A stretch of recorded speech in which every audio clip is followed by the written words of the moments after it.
De Hechos de los Apóstoles, capítulo número 1. Vamos a dar lectura a 3 versículos bíblicos. Hechos, capítulo 1, verso número 6 al versículo número 8.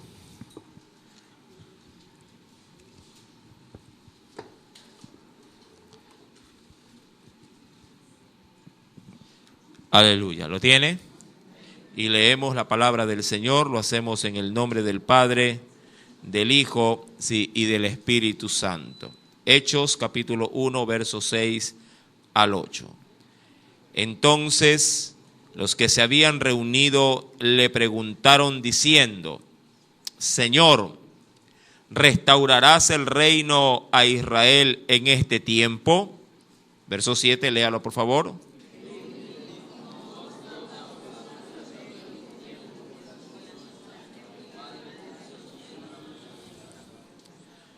Verso 8 nos dice: pero recibiréis poder cuando haya venido sobre vosotros el Espíritu Santo, y me seréis testigos en Jerusalén, en toda Judea, en Samaria y hasta lo último de la tierra. Amén. Si inclinemos nuestro rostro y hagamos una pequeña oración. Padre Celestial, en el nombre de Jesús, Señor amado, permítenos en esta preciosa noche poder ministrar, Señor amado, su palabra.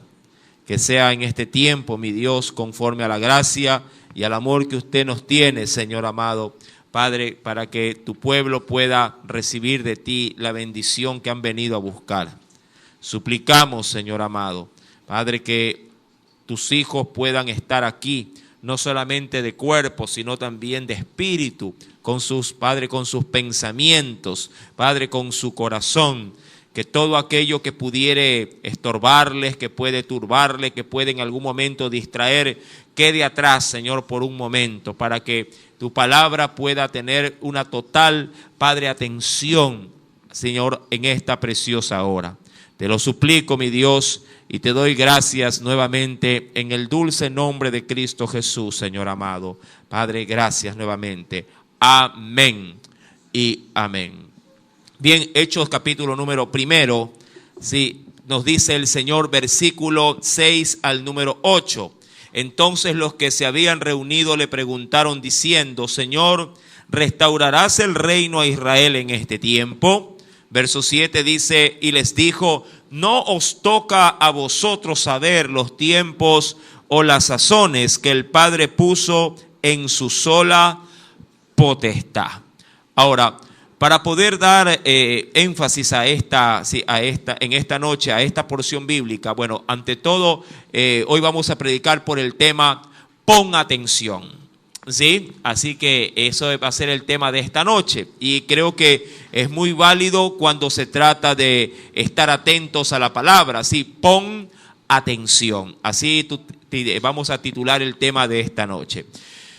Para poder enfrascarnos en este texto, es necesario reconocer 2 cosas, ¿sí? Que ya el Señor les venía diciendo a sus discípulos, tanto desde el capítulo 1, verso 1, hasta el versículo número 5. Cuando uno lee los primeros versículos, mi amado, son necesarios considerar el contexto bíblico para poder entender el texto. Siempre he hecho énfasis en aquello. Para poder entender bien los textos bíblicos, debemos también prestar atención a los contextos de esos mismos textos que se leen. Cuando vamos al capítulo 1, verso 1 al 5, no lo voy a leer, pero sí usted lo puede leer o lo puede seguir con su mirada, pero prestando atención. Ahí se hará énfasis en 2 cosas, en 2. Primeramente, el Señor deja establecido su resurrección de una manera a carta cabal. De hecho, se nombrará ya en el verso número 3, si no me falla la memoria, que Jesús demostró a manera, diríamos, segura, cierta, de manera indubitable, como dice el texto ahí en el versículo 3, que no, es decir, que no se puede desmentir, está completamente confirmado su resurrección de entre los muertos. Y segundo, se hace también referencia, ya del verso 4 al 5, la promesa del bautismo del Espíritu Santo. De eso viene hablando el contexto. De hecho, el versículo 6 en adelante debería de estar sin el prefacio que dice la ascensión, pero bueno, quienes pusieron los subtítulos y los números a la Biblia son obviamente personas que nada tenían que ver en el sentido propio, diríamos, de lo que es la inspiración del Espíritu Santo para la escritura como tal. Esto ya fue algo mucho más, diríamos, informativo como para poder ubicarnos en la escritura. Pero el texto viene una sola, complementado desde el versículo 1 al versículo número 8. Ahora, cuando vamos a la escritura, en estos versículos que le acabo de mencionar, del 1 al 5, estas dos razones esenciales se hacen, diríamos, de gran relevancia para entender lo que vamos a leer o lo que hemos leído en su contexto. Jesús, insisto, les viene diciendo que Él ha resucitado. Ahora, estaría de más que Jesús le diga que ha resucitado si todos lo vieron morir. Bueno, sí, era necesario remarcárselos. ¿Por qué? Porque cuando Él ya no estaría junto a ellos, ellos tendrían que ser los responsables para continuar dando a conocer a los futuros creyentes la plenitud de la resurrección de Jesús. Segundo, el advenimiento también del Espíritu Santo, que sería el sello de garantía para poder ahora también recibir de allí en adelante la dirección o la guía, ¿sí?, de este ser divino también que forma parte de la Trinidad, para que sea Él ahora quien capacite y guía a la iglesia, el Espíritu Santo. Cuando el Señor les habla todo esto, les dice en estos primeros 5 versículos que no se muevan de Jerusalén, que se queden allí porque el Señor va a derramar de su Espíritu. Ya en los evangelios se habían leído en otros estudios bíblicos que era necesario que Jesús salga del escenario para que pueda venir la promesa del Padre. Y en cuanto a la resurrección, también en Corintios capítulo número 15 verso 6, si no me falla la memoria, el Señor también a través de Pablo hará confirmación de que se había aparecido a más de 500 personas luego de que resucitaría, obviamente, allí en Jerusalén.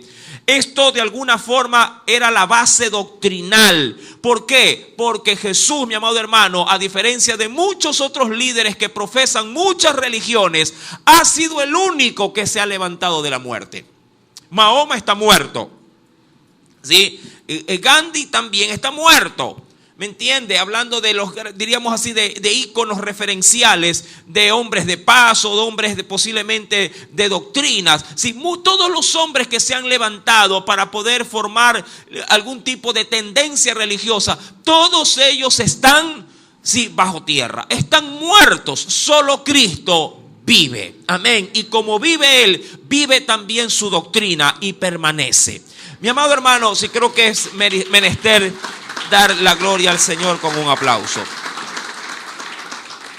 Ahora, el Señor les viene, mi amado hermano, les viene anunciando, insisto, y si acaso quisiera por favor leer el contexto, que es el verso 4 y 5. El Señor les viene diciendo a sus discípulos: y estando juntos les mandó que no se fueran de Jerusalén, sino que esperasen la promesa del Padre, la cual les dijo: oísteis de mí, porque ciertamente, dice aquí, Juan bautizó con agua, mas vosotros seréis bautizados con el Espíritu Santo dentro de no muchos días. Es decir, dentro de en breve, en poco tiempo. Y cuando Jesús está anunciando estas, diríamos así, estos manjares espirituales que habrían de recibir, los discípulos en el versículo número 6, mi amado, se desenfocan totalmente. Así tal cual como lo oye, se desenfocan totalmente y le preguntan al Señor diciendo: Señor, ¿restaurarás el reino de Israel en este tiempo? Y bueno, a manera de ejemplo lo digo, eso es como que usted lo había mencionado también en la otra iglesia, sí, con el mismo ejemplo. Sí, eso es como que usted se va a ir de viaje y va a salir posiblemente con su esposa un fin de semana, va a salir del hogar, va a cambiar, de pronto se va a otra ciudad, pero en casa ya los chicos grandes usted les dice lo siguiente: si miren, nos vamos, voy a demorar un par de días acá, pero ustedes se van a hacer responsables del hogar, van a dejar cerrada la puerta, cuidado, se van a acostar y no verifican que la puerta esté debidamente cerrada. Miren que queda en la nevera comida y ustedes pueden preparar. Mira que tienen, qué sé yo, que sacar al perro porque las necesidades las hace afuera. Bueno, y le da una lista de instrucciones. Ya, muchachos grandes. Y usted ya prácticamente en la puerta, como que despidiéndose, uno de sus hijos le dice: papá, ¿y el regalo de Navidad? Sí me lo vas a dar este año, ¿verdad? Esto es un antecedente que le doy, como para que usted simplemente prenda las luces y usted diga: disculpa, ¿qué cosa? El regalo de Navidad, pues. Oye, pero estamos julio. ¿Y por qué viene eso al caso? Si te estoy dando directrices de algo que va a suceder ya, en este momento. Me voy y ustedes tienen que hoy por hoy prestar atención a todas las recomendaciones que les estoy diciendo. ¿Me entiende? Mi amado, esa pregunta obviamente que no viene al lugar, está totalmente desenfocada y de alguna forma lo único que ha hecho es dar a conocer de que todo lo que le dijiste se les ha entrado por un oído y se les ha ido por el otro, porque mientras tú estás hablándole de cosas importantes, de medidas de seguridad, ellos en su mente están pensando ¿en qué? En juguetes. Muchas veces, mi amado, a nosotros nos pasa eso cada vez que venimos aquí a la iglesia. Por eso hoy en esta noche, este mensaje, esta enseñanza se llama Pon atención. Pon atención. Si vienes a la casa del Señor, presta atención. Es tiempo de desenfocarse de todo lo demás y enfocarte solamente en tu Dios, en su palabra, en su presencia. Mi amado, creo que esto nos pasa a nosotros con mucha frecuencia, sobre todo en casa. En casa la esposa está que habla y te dice, y mi hijo, mira, y esto y lo otro. Y cuando termina luego de media o una hora de hablarte, tú dices, ¿qué? ¿Cómo? Que no me escuchaste lo que te dije. Que al bebé le salió un sarpullido y que hay que ir a hacerlo ver y que hay que comprar una medicina. Ah, ¿cuál bebé? El que te dije, ¿cuál? El más chiquito, acuérdate. Tienes 3 hijos. Ah, sí, ¿verdad? Estás totalmente perdido. Porque no prestas, ¿qué cosa? No prestas atención. Pon atención. Ahora, dicho esto, porque era necesarísimo dar relevancia al contexto. Cuando uno va, mi amado hermano, al versículo número 6, insisto, los discípulos le dicen al Señor, Él hablando, eso es evidente, ¿no? Él está hablando de que se va. Amén. Y de que el Espíritu Santo viene. Y que una vez venido el Espíritu Santo los va a bautizar. Y que ese bautismo, mi amado hermano, les va a dar, por ende, el poder que necesitan para poder de allí en adelante continuar con la, diremos así, con la asignación del ministerio. Pero en el verso 6 se desenfoca el asunto y ellos le dicen, Señor, ¿y cuándo vas a restaurar a Israel? Ahora, la pregunta es válida, pero con otro contexto. ¿Sí? La pregunta es válida, la pregunta es importante, pero en ese momento no venía al caso.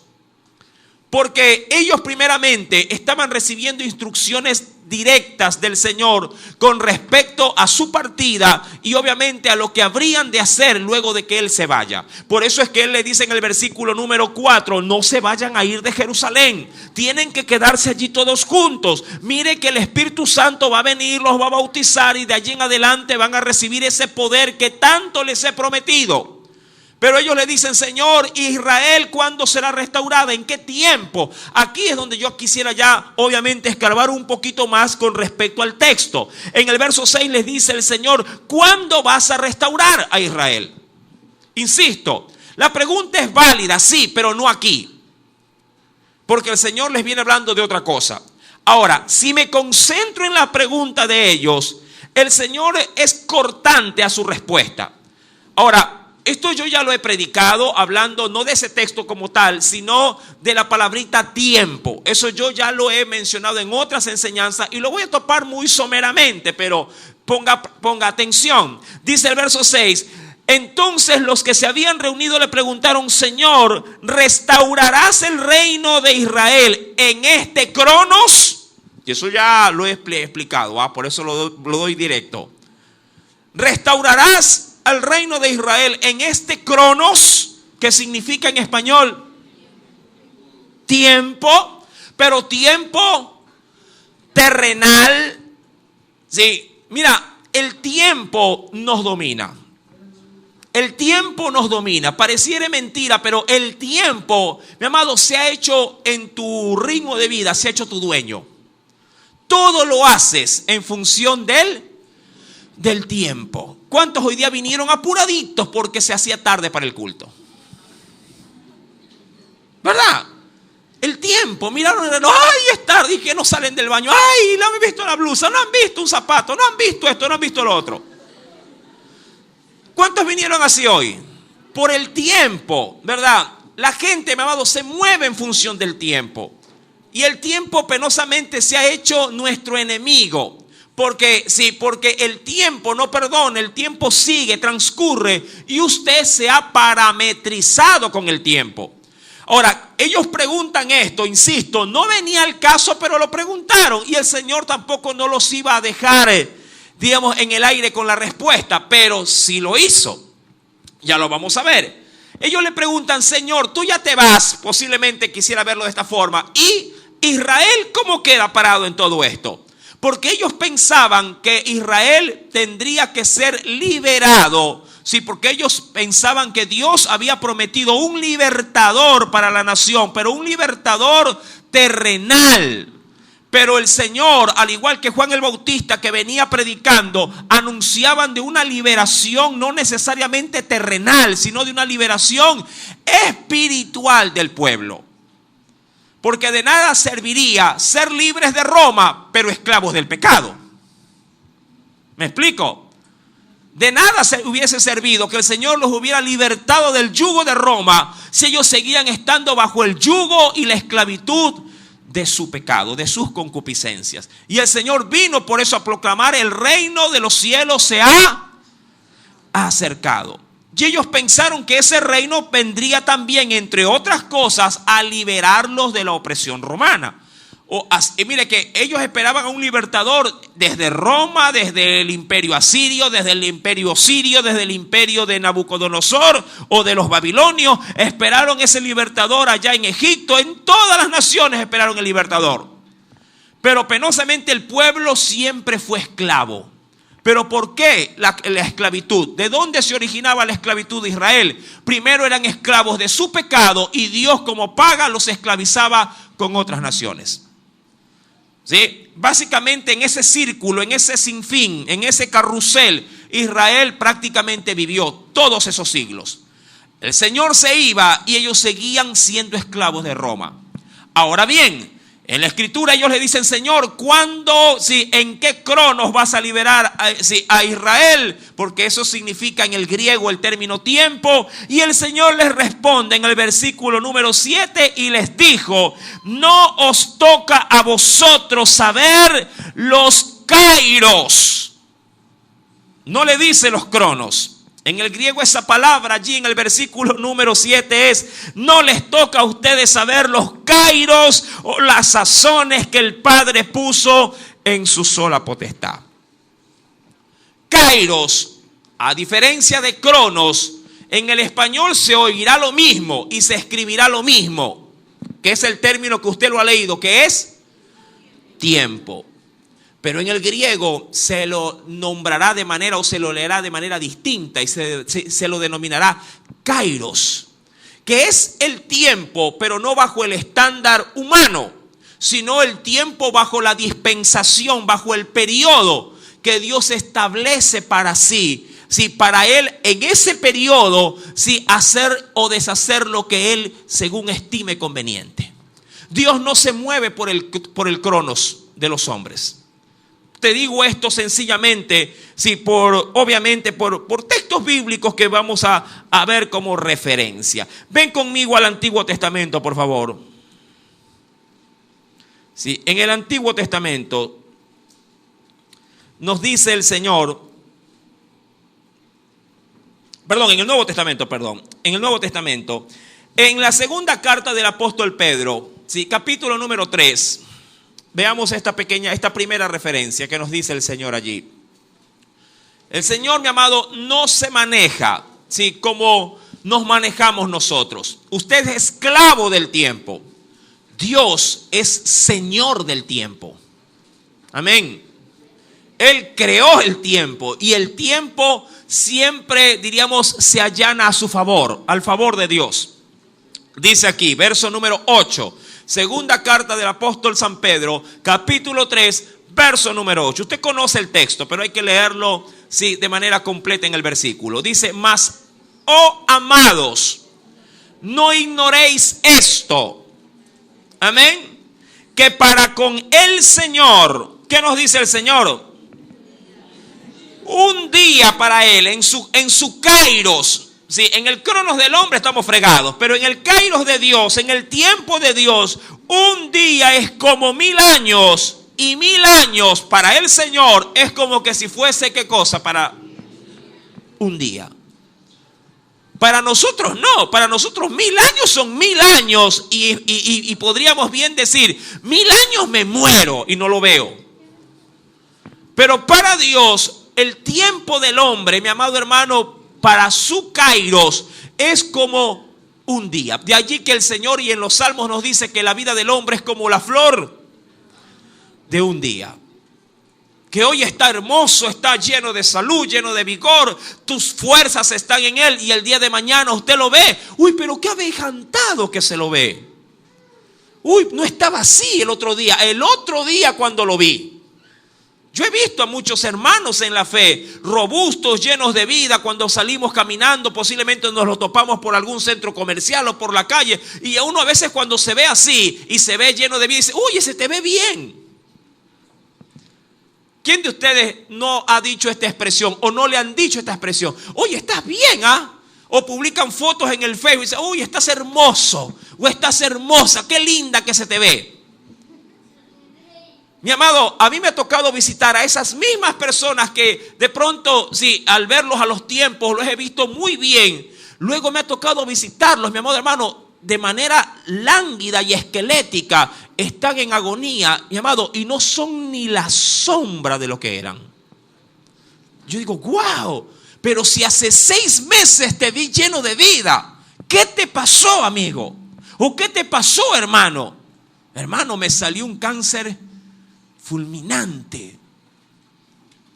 No he comido, sí, tengo úlcera, tengo gastritis, sí, tengo una funda para poder hacer mis necesidades. Estoy, sí, desahuciado por los médicos. El tiempo para el hombre se agota, pero el tiempo para Dios juega a su favor. Él creó el tiempo. Quiero obviamente sí, hacer énfasis en esto porque es verdad, los discípulos preguntaron de buena ley, de pronto no con mala intención, pero el Señor no los quería en ese tema de conversación en ese momento. El Señor quería que ellos presten atención a lo que se les estaba informando en ese momento. ¿Y cuál era la información? Muchachos, me voy y el Espíritu Santo viene. Amén. Insisto, mucha gente viene a la iglesia, pero viene desenfocada, sin prestar atención al mensaje. Mi amado, hay quienes posiblemente cuando escuchan la palabra están tan desubicados que cuando Dios les está hablando, ellos están pensando, como a veces digo yo, en la inmortalidad del cangrejo. Ellos están posiblemente en este momento, algunos estarán, ¿qué hago mañana para comer? ¿Qué hago? A ver, ¿qué de ahí en la refri? A ver, había una zanahoria, había algo. Ay, sí, un aguadito. Aquí están con aguadito. Y de pronto le preguntan al Señor, aquí en el culto, en este mismo momento, Señor, manda la bendición para mañana. Y el Señor te está diciendo en esta noche, mijo, presta atención. Cada día trae su propio afán. Mañana yo veré cómo te bendigo. Hoy escúchame y presta atención. Mi amado, es allí donde la Escritura, si retomamos obviamente el texto del verso número 7, el Señor es algo abrupto a la hora de, diríamos, de dar un finiquito a este tema. Él les dice en el versículo número 7, y les dijo, no, dice aquí, os toca a vosotros, ¿qué cosa? Saber, dice allí, los tiempos, o las sazones, o los detalles, o los ingredientes, que el Padre puso en su sola potestad. Es decir, ¿quieren saber cuándo? Sí, ¿cuándo? No te lo voy a decir. ¿Pero por qué, Señor? Pero si Israel tiene que ser libertada. Sí, pero eso no es para ustedes. Eso está, diríamos, allanado solamente en la soberanía o en la voluntad ¿de quién? De nuestro Dios. Mira, cuando uno leía 2 de Pedro 3, versículo 8, ese texto bíblico que nos dice que para el Señor un día es como 1000 años o 1000 años como un día, también se desprende de un contexto. ¿Cuál es el contexto? Que la iglesia necesitaba saber cuándo vendría Jesús por ellos. Porque muchos decían, ya pasan los años, pasan décadas, pasan siglos y el Señor no viene. Y ese texto en el versículo 9 dice, para no tener por tardanza su venida, sino que Él en el tiempo de Él está esperando que la gente se arrepienta. Y no es que está demorado. El Señor, mi amado, tiene su kairos a tiempo. Digo yo, es el único reloj que ni se atrasa ni se adelanta. Da la hora exacta. Sí, pero Dios maneja su tiempo a su antojo. Insisto, el tiempo es servidor de Dios. Nosotros penosamente somos esclavos del tiempo. Mi querido hermano, cuando vamos a la Escritura, si volvemos por favor al libro de Hechos de los Apóstoles, capítulo número 1, Hechos de los Apóstoles, capítulo primero, nos dice ahora en el versículo número 8, pero recibiréis. Mira, el Señor retoma lo que viene hablando desde el versículo número 4 al 5. Pero recibiréis poder. Mira cómo el Señor los desenfoca. Sí, de lo que estaban preguntando, les dice, esto que me preguntan a ustedes, el Señor no les va a decir. Esto está solamente en su potestad y cierto, recibiréis poder. ¿Por qué tiene que ver la restauración de Israel con el poder del Espíritu Santo? Por lo menos en este momento no tiene nada que ver. Pero el Señor los encamina a donde Él les estaba obviamente orientando. Y dicen, pero recibiréis poder cuando haya venido, dice aquí, sobre vosotros, ¿quién? El Espíritu Santo. Ahora, es necesario obviamente meditar en esta porción bíblica. Cuando habla acerca de poder, habla en el griego del término dunamis. Esto los que han estudiado posiblemente lo reconocerán con facilidad, pero los que no necesitan llevar esto de manera muy enfática en su conocimiento también. En el griego el término poder es dunamis, del cual se deriva una palabrita que usted conoce y se la usa mucho en la minería, dinamita. Sí, eso, dinamita, un poder que puede expandirse, que puede por su accionar, puede destruir todo lo que está a su alrededor. Y ese es básicamente el énfasis que el Señor le da aquí, mi amado hermano, a sus discípulos de lo que habrían de recibir. Dice la Escritura, pero recibiréis dunamis, o lo que es poder, o fuerza, o capacidad de poder. Dice aquí en el versículo número 8, cuando haya venido sobre vosotros, ¿quién? El Espíritu, el Espíritu Santo. Ahora, ¿para qué se necesita el Espíritu Santo en la vida cristiana? Mi amado, mira, yo como introducción en otras oportunidades, hablando del libro de Hechos de los Apóstoles, se dice que este libro como tal no se debería de llamar Hechos de los Apóstoles, sino Hechos del Espíritu Santo. Sí, ¿por qué? Porque es Él ahora quien toma la batuta de la iglesia. En presencia de Jesús era Él quien la dirigía. En ausencia de Jesús es el Espíritu Santo quien la dirige. Y Él, mi amado hermano, es el que obviamente ha venido a conducir a su pueblo. Cuando uno va al Evangelio de Juan, que ha sido un texto también muy, pero muy leído, y acompáñeme por favor, cuando uno va al Evangelio según San Juan, en el capítulo número 14, Evangelio de Juan, capítulo número 14.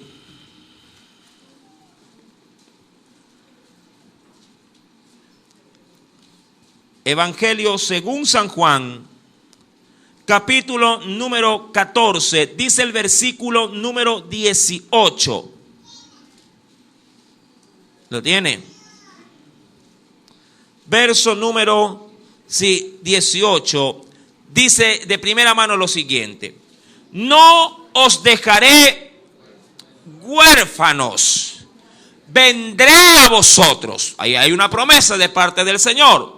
Pero les dice a ellos: todavía un poco, hablando de tiempo, y el mundo no me verá más, pero vosotros me veréis, porque yo vivo, vosotros también viviréis. Eso en cuanto, insisto, anunciando en cuanto a su partida, pero que no los habría de dejar, que dice la Biblia, huérfanos. Ahora, cuando avanzamos en el mismo texto, pero el versículo número 26, dice el Señor: mas el Consolador, el Espíritu Santo, a quien el Padre enviará en mi nombre. Y aquí está el por qué es necesario el Espíritu Santo. Dice la Biblia: Él, ¿qué hará?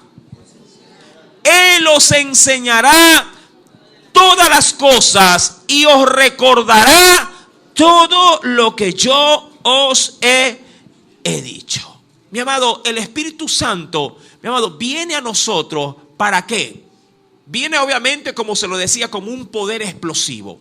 Pero ese poder explosivo que el Señor opera u obra en nuestros corazones, de seguro, mi querido hermano, nos llevará a todo conocimiento de Cristo.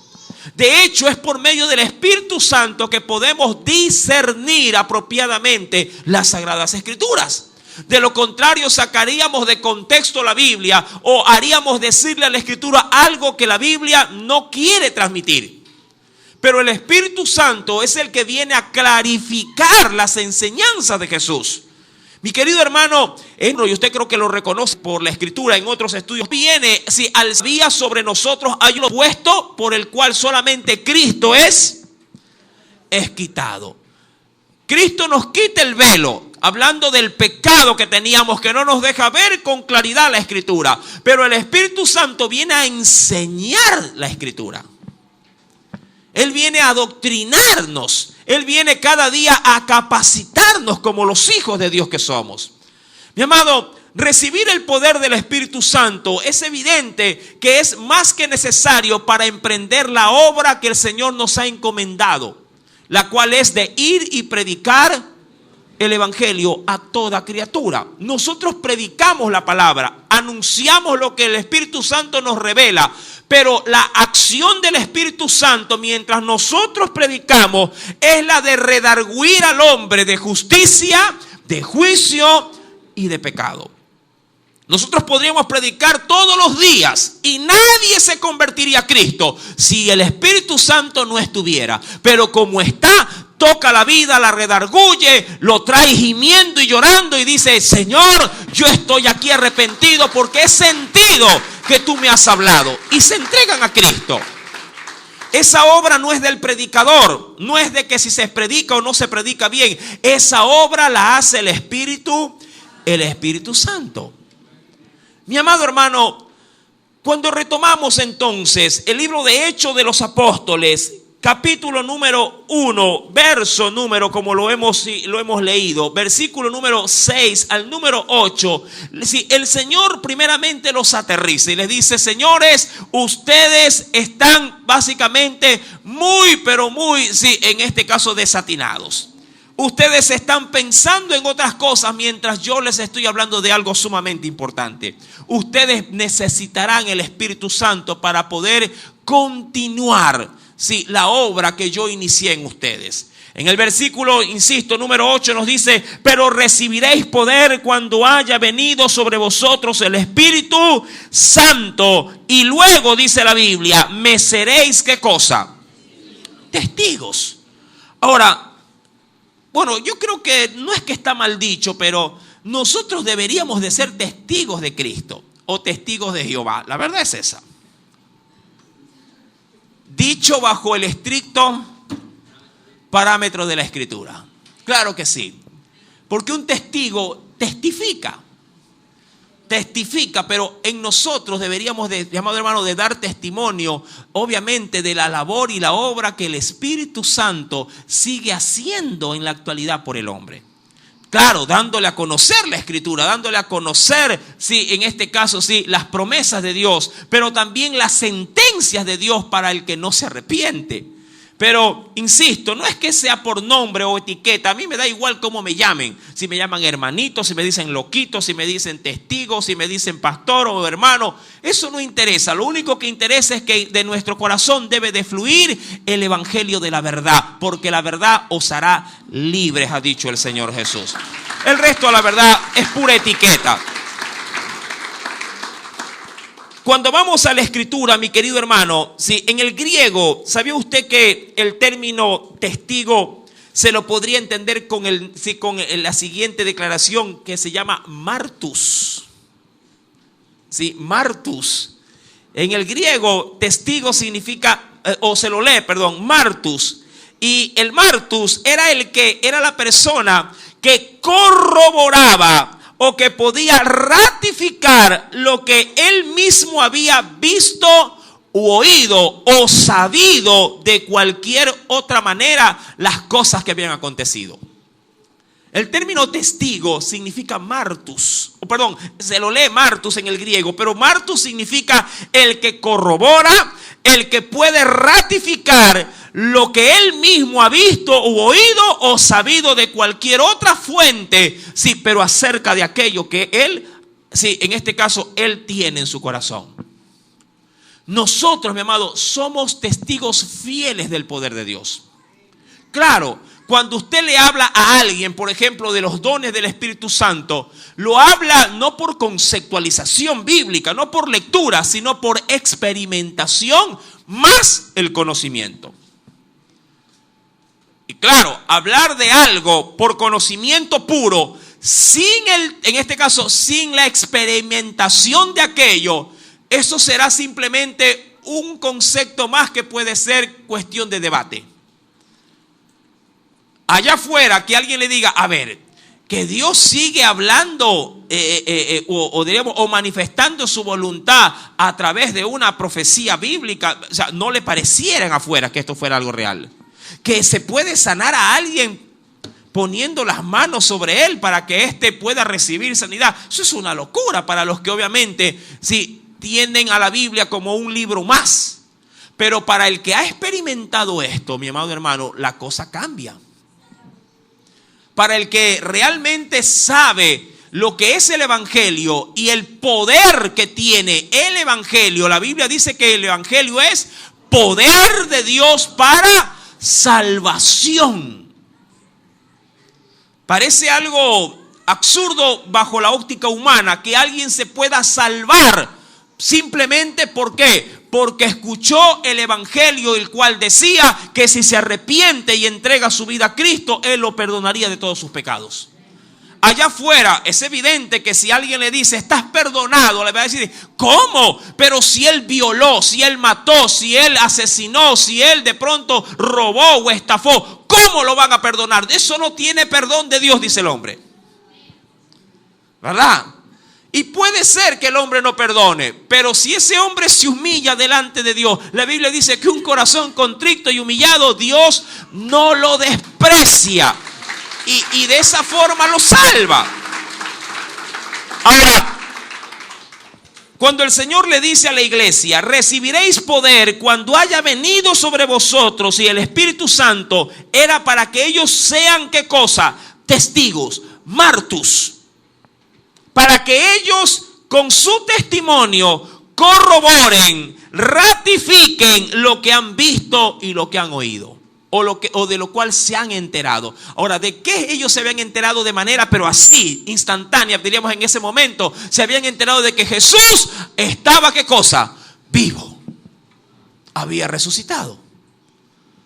No lo sé, mi amado, pero si Jesús, estoy simplemente elucubrando yo, hablando o diríamos pensando en voz alta, si Jesús no hubiera dicho ni una sola palabra mientras hubiera vivido, ni una sola, pero hubiera muerto y hubiera resucitado, solo con esa acción hubiera sido necesario simplemente saberlo para poder creer en Él. Así no hubiera hablado ni una sola palabra. El solo hecho de haber muerto, sí, y resucitado, y obviamente no ver muerte, porque hay mucha gente que puede resucitar. Jesús resucitó a muchos. Pero hay una diferencia entre la resurrección de Jesús y la resurrección de otros muertos. Todos los resucitados en la Biblia volvieron a morir. Pero solo Cristo resucitó y no vio muerte jamás. Fue llevado directamente al cielo. Esa es la gran diferencia de la muerte de Cristo o la resurrección de Cristo con otro tipo de resurrecciones. Hay gente que puede decir en un hospital, uy, se murió, y después a los 10, 15 minutos lo reviven.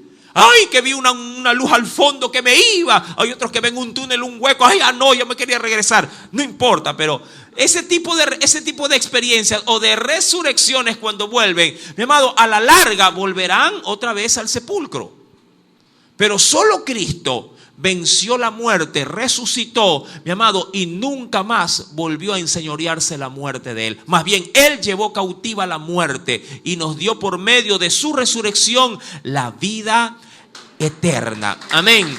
Eso es más que suficiente para poder creer y poder, obviamente, ser salvados. Ahora, el Señor quería que ellos den testimonio y primeramente dice la Biblia que sean martus o testigos. ¿En dónde? En su casa, en Jerusalén. Luego dice la Escritura en toda Judea, que vendría a ser la ciudad, sí, diríamos que colindaba con ella. Luego ya abrirá el abanico, irá a Samaria. Los samaritanos eran emparentados, sí, con Israel, pero no eran admitidos en Jerusalén. Y al último nos dice el Señor, y hasta lo último de la tierra. Mi querido hermano, el mensaje obviamente era muy claro para ellos. Pero insisto, ellos estaban muy desenfocados. ¿Cuándo ellos se meterán, digo de manera genérica, cuándo ellos se meterán de cabeza realmente en la doctrina de Cristo? Cuando el Espíritu Santo haya venido sobre ellos. Y vaya que lo hicieron. Cuando el Espíritu Santo se depositó sobre ellos, mi amado, los llenó. En ellos se operó una transformación de manera instantánea. Aquí hay muchos, mi querido hermano, que solamente conocen a Cristo con la mente. Aquí hay mucha gente que no tiene esa pasión aún, sí, por la obra del Señor, porque simplemente tienen a un Jesús, sí, en el gnosticismo, en el conocimiento, en la gnosis, en la mente, pero no lo han todavía experimentado en su poder. No lo han experimentado aún todavía en el dunamis, en el poder explosivo que el Señor, mi amado, sabe obviamente dar a quienes, dice la Escritura, a quienes me aman y guardan sus mandamientos. Ahora, no te confundas, todo el mundo ha sido sellado con el Espíritu Santo. Cuando uno viene a Cristo, mi amado, el sello de su redención inmediatamente recae sobre tu vida. Pero de eso a manifestar el dunamis, el poder, mi amado, eso es otra cosa. La Biblia es clarísima cuando si retomamos y vemos los versículos anteriores del Evangelio de Juan, capítulo número 14, si me acompañas por favor a la Escritura rápidamente. En el Evangelio según San Juan, en el capítulo número 14, dice el Señor, versículo número 15 en adelante, al verso 17, dice el Señor, si me amáis, guardad mis mandamientos. Juan 14, verso 15. guardad mis mandamientos y yo rogaré al Padre y os dará otro consolador para que esté con vosotros, dice la Biblia, para siempre. Y dice el verso 17, el Espíritu de verdad, al cual el mundo, es decir, aquellos que obviamente no comparten mi doctrina, porque el mundo no comparte la doctrina de Jesús, no puede, dice la Biblia, recibir porque no le ve. Ahora, esto no se trata de ver al Espíritu Santo de manera corporal o física, no. Esto se refiere, amado hermano, de no ver el poder que Él puede todavía hacer en nosotros cuando se lo tiene y cuando se lo invoca. Dice la Escritura en el versículo 17, por el cual el mundo no puede recibir porque no le ve y no le conoce. Pero vosotros le conocéis porque mora con vosotros. Pero ahí dice, y estará en vosotros. Estará en vosotros. Porque el Señor habría de venir con su Espíritu en el día de Pentecostés. Ellos le conocían, pero todavía no lo habían experimentado. Mire, usted puede saber por puro cuaderno, puede saber posiblemente cómo operar, hablando de la rama de la medicina. Puede saber a dónde se debe de cortar. Puede saber cómo pueden ser las puntadas. O cómo puede extirparse, qué sé yo, un apéndice o algún otro órgano, mi amado. Pero usted lo puede saber por puro conocimiento. Pero la práctica se le da el quirófano, ¿verdad? La práctica se la da el quirófano. Usted puede saber mucho de la Biblia y puede memorizar toda la Biblia si usted gusta. Pero el poder se lo experimenta de esa puerta hacia afuera. Cuando uno sale por amor a obedecer el santo mandamiento. Mi amado, cuando Dios ve que su pueblo le obedece, Dios se ha comprometido en enviar a su Espíritu Santo como el dunamis que necesitamos. ¿Para qué? Para que al poner las manos sobre los enfermos, estos sean sanados. Amén. Para que cuando se reprenda la enfermedad o se reprenda algún ataque espiritual del enemigo, este se sujete a la palabra y amado hermano, y la pueda obviamente usted experimentar en liberación de una vida. Eso solamente ocurre cuando uno ama al Señor y le obedece. Yo te pregunto, ¿para qué le servirá al hombre el poder del Espíritu Santo si se queda solo sentado en la iglesia? Hay quienes dicen al Señor, Señor, dame el don de sanidad. Yo quiero orar por los enfermos para que se sanen. Y Dios dice, ya, está bien, te lo voy a dar. Y te lo da, porque se lo estás pidiendo. La Biblia dice que todo lo que pidiéramos al Padre, creyendo en su nombre, Él nos los habría de dar. Y oh sorpresa, el Señor te da lo que estás pidiendo, pero cada vez que se te invita de pronto a predicar en un hospital, no quieres ir. ¿De qué le sirve la gasolina a un carro si el carro nunca es sacado de la casa? ¿Y por qué no lo saques? Es que me lo pueden chocar, ¿verdad?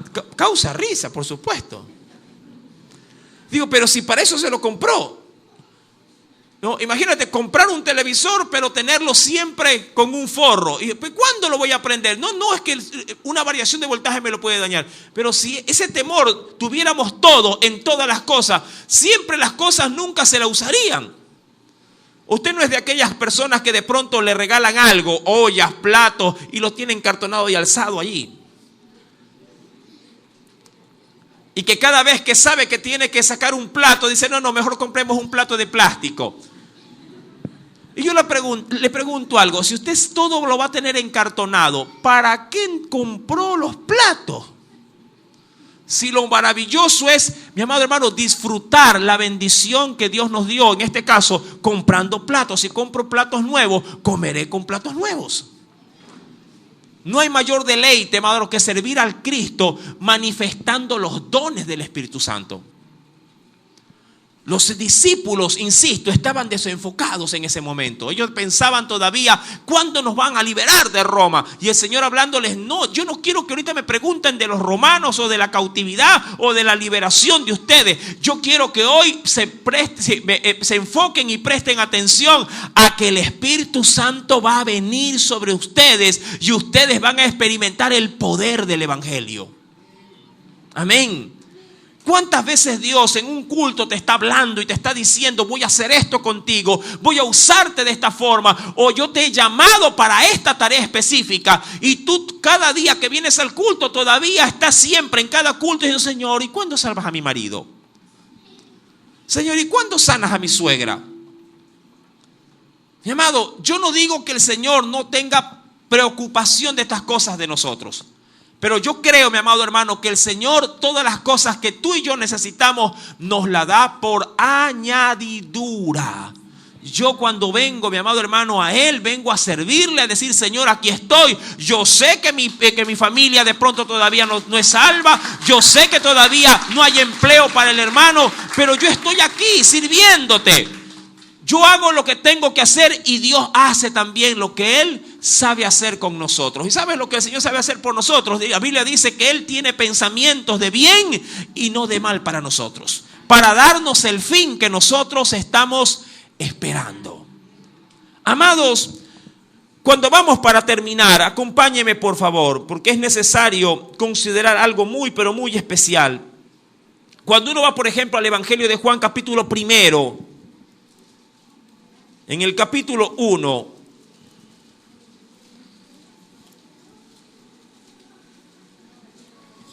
dice el Señor, con esto terminamos en esta noche.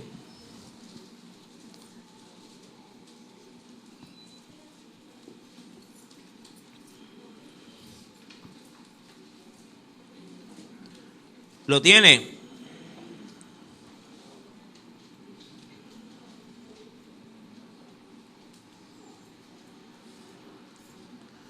Dice el Señor,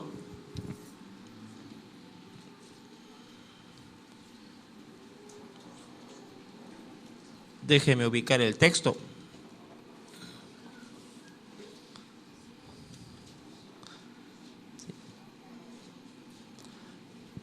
Sí. Primera de Juan 1:3, primera de Juan. Sí, los tenía en el Evangelio, es primera de Juan. Capítulo 1, sí, primera de Juan, más adelante. Sí, no el Evangelio de Juan, es primera de Juan. Capítulo número 1. Mira lo que nos dice el Señor. Versículo número 3. ¿Lo tiene? Recordando obviamente ese precioso término martus, que significa testigos. Dice la Biblia, lo que hemos visto, ¿lo tiene? Lo que hemos visto y oído, eso os anunciamos, para que también vosotros tengáis comunión con nosotros. Y nuestra comunión verdaderamente es ¿con quién? Es con el Padre, dice ahí, y con su Hijo Jesucristo. Ahora, ¿qué resalta el apóstol Juan al inicio de esta preciosa carta? Lo que hemos visto y oído, ¿eso qué hacemos? Eso anunciamos. Mi amado, pero una cosa es anunciar el Evangelio a letra muerta y otra cosa es anunciar el Evangelio con el poder del Espíritu Santo. Si tú hablas de la palabra, que me parece bien que lo hagas, mi amado, debe de ir esta palabra revestida con el poder del Espíritu Santo. Y muchos se están preguntando, ¿y cómo hago eso, pastor? Mira, Jesús decía el libro de Hechos de los Apóstoles, capítulo 1, verso 1, decía, el Señor comenzó dice la Escritura, ¿a qué? A hacer y a enseñar. Mi amado, la palabra debe de salir no solamente en versículos bíblicos de tu lengua, debe de salir con el testimonio en tu propia vida. Si Dios no te ha cambiado a ti con el evangelio que predicas, lo que predicas no tendrá poder. Y la pregunta es clave: ¿y quién cambia al hombre? El Espíritu de Dios. Mucha gente quiere cambiar, pero no puede. Y mucha gente lee la Biblia y no cambia. Hermano, pero yo intento, yo leo y aquí dice que debo de ser santo, pero no puedo, pastor. El Señor, aquí yo estaba leyendo el otro día que le dice a Abraham, Abraham, anda delante de mí y sé perfecto. Digo, pero yo no puedo. Claro, lo que pasa es que cuando uno lee la Biblia simplemente a letra muerta, es evidente, nadie podrá cambiar. Pero cuando uno le dice al Señor, por eso de allí también digo yo, la comunión que debemos de tener con Cristo, la oración que debe de ser permanente con el Señor. Dios, Señor, esa letra que está aquí, yo la quiero tener acá, pero no la quiero tener como un texto memorizado, la quiero tener como un rema tuyo, como un poder transformador. Si aquí dice que yo debo de hablar verdad, Padre, mata la mentira en este cuerpo. Transforma mi lengua. Ayúdame a hablar, sí, los dichos de tu boca. Pero eso es una batalla constante. Mira que si en el mundo decimos, el que la sigue la consigue. En el mundo decimos, el que quiere besar, busca la boca. Y el que quiere ser santo, se acerca a Dios.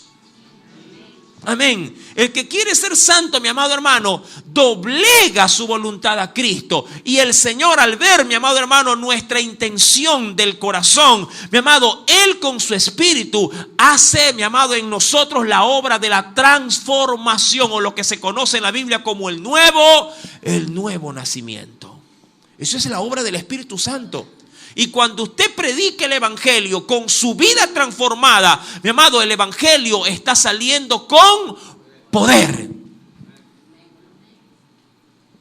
Porque no es lo mismo irle a predicar al amigo de codo y decirle, Manuel, disculpe si le dice Manuel, me disculpará, Manuel, ya pues deja el trago, ¿hasta cuándo sales de esa barra? Y Manuel le dice, oye, pero, voy a inventarme otro nombre, oye, pero Pedro, pero si tú estabas chupando el otro día, pues allá afuera en la esquina de tu barrio.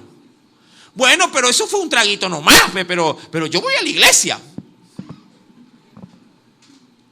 No es lo mismo, mi amado hermano, tratar de predicar la palabra sin el verdadero apoyo de la transformación que solamente lo puede dar el Espíritu Santo.